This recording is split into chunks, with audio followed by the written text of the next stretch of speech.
Marte James Bailey, born December 28, 1989, deceased April 10, 2008. Marte James Bailey, age 18, in Gatesville, Texas, passed away on Thursday, April 10, 2008. He was born to Kenneth and Claire Bailey on December 28, 1989. He lived his entire life in the Gatesville area. Marte participated in football, student council, Spanish club, honor classes, and was a manager for the varsity baseball team. He planned to attend the University of Houston in the fall to major in architecture. Marte was loved by all who knew him because of his positive attitude and friendly personality. Marte will be greatly missed by all that knew him and some who didn't get the chance.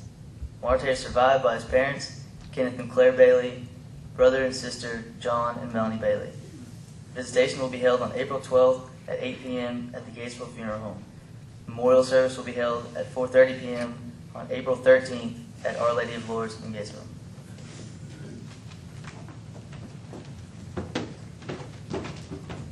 I've made a lot of mistakes in my life that I wish I could take back, but it's all too late for that. I try to live with no regrets, but you never really regret anything until it's too late. I guess I found that out the hard way. I wonder if Jesus will overlook my mistakes and accept me as I am. I wish I would have tried harder in school and in life. I wish I would have told myself every morning, hey, I'm going to have a good day. Life is too short to hold grudges and worry about drama. It wasn't until just the other night when I used fatal judgment. I chose to go to a party with my friends and have a couple of drinks. I had a blast that night, but I can assure you it wasn't at all worth it. I got in the car with one of my best friends and I trusted him to drive, even though he had been drinking the night before. That was my mistake. I didn't have to get in that car, but it was my only way of getting to school. Well, there are excuses, right? I'm not only leaving my whole family and all of my great, true friends. If I would have known disaster was coming my way, I would have called my mom and dad and told them how great of a job they did raising me.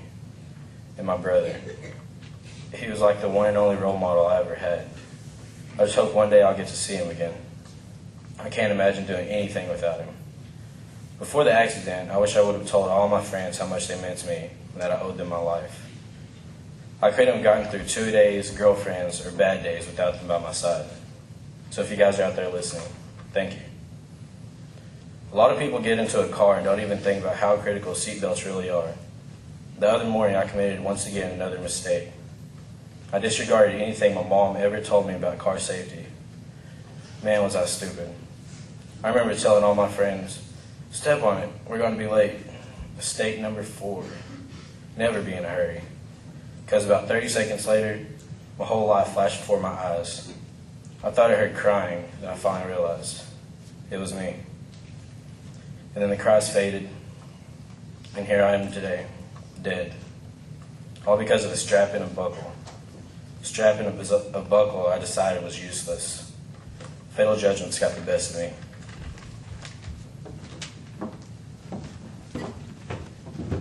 Megan Brooks Starky, February 12, 1990 to April 10, 2008. Megan Brooks Starky was called to her heavenly home on April 10, 2008 at the age of 18. Megan was born to Carol and Mecca Starky on February 12, 1990. She lived her entire life in the Gatesville area.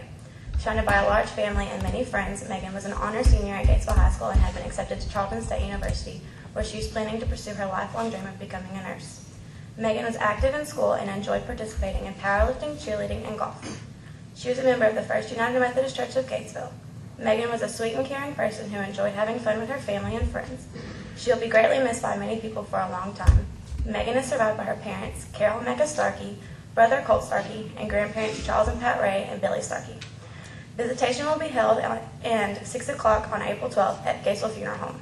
A memorial service will be held at 3 p.m. on April 13th at First United Methodist Church in Gatesville.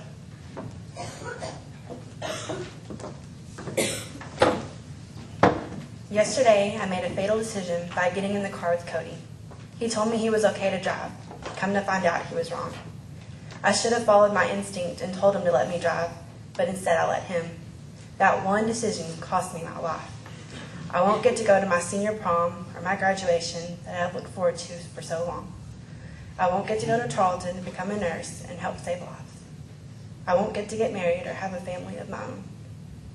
There are so many things I had to look forward to in my life. and to think I could really lose it all in one moment really hits home to me. What if yesterday wasn't just a fake scenario? What if it was for real, and my life had actually ended in the ambulance on the way to the hospital? What if it was me driving and responsible for the death of my friends? All these things keep running through my mind, and it makes me wish I had done some things different. I would have given my mom and dad a hug before I left for school and told them I love them. I tell them occasionally, but usually in a passing way, not in a serious, heartfelt way. I would have told them how much they mean to me and how I appreciate every single thing they have ever done for me, and how God couldn't have blessed me with a more loving and caring family. I would have called my brother and told him I loved him. I would have thanked him for everything he has taught me through my life, and how he was always there for me when I needed someone to talk to. I would have wished I would have spent more time with my grandparents, listening to their stories about when they were my age, and just talking about good times. I would have let every single one of my friends know how much they mean to me, and how I cherish all the fun times we've had growing up together. I would thank them for always being there for me no matter what. Your life is precious. There are so many people who love you and care about you that would be devastated if something like this really happened to you. So don't make stupid decisions when it comes to driving. Hardly anyone ever thinks of the danger you put yourself in when you get in a car, especially if you've been drinking. Even texting or talking on your cell phone is a huge distraction whether you realize it or not.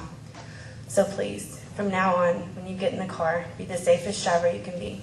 You never know when something like this can really happen to you.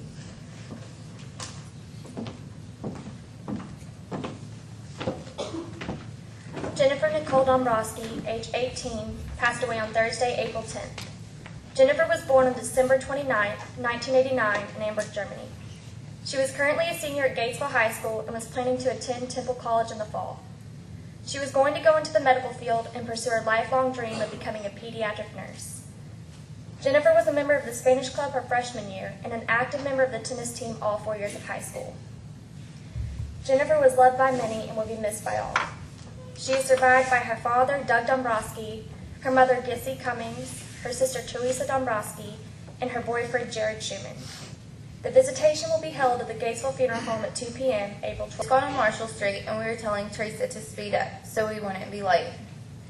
Well, while she was speeding, she was also texting someone.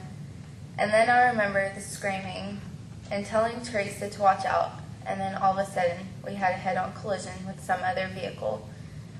This was a fatal judgment that we had made because we were telling her to speed and I wasn't wearing my seatbelt when we knew these were dangerous decisions. Now look where it got us. I left my family and friends behind all because of a stupid decision not to speed and to not wear a seatbelt. I wish that I would have had one more day to tell my family how much I loved and appreciated them. At school, we got in a wreck because I was still drunk from the night before. I was speeding so they wouldn't be late, and being intoxicated impaired my vision. Thanks to that, instead of seeing Megan and Tarleton like we planned, the last time I saw her, I was in the back seat of a cop car. Instead of hearing her happy at graduation, the last thing I heard was her crying from the pain. Instead of playing football and hanging out with Marte, the only time I'll even come close to seeing him is when I visit his grave. 3 friends are now dead. 3 seniors will now miss their senior prom, graduation, college, and starting a family. Because I chose to drink and drive, families are having to grieve the loss of their son or daughter, sister or brother, grandson or granddaughter. Because of my careless decisions, I have to live with the fact that 3 of my friends are now dead, and the worst part is that I survived.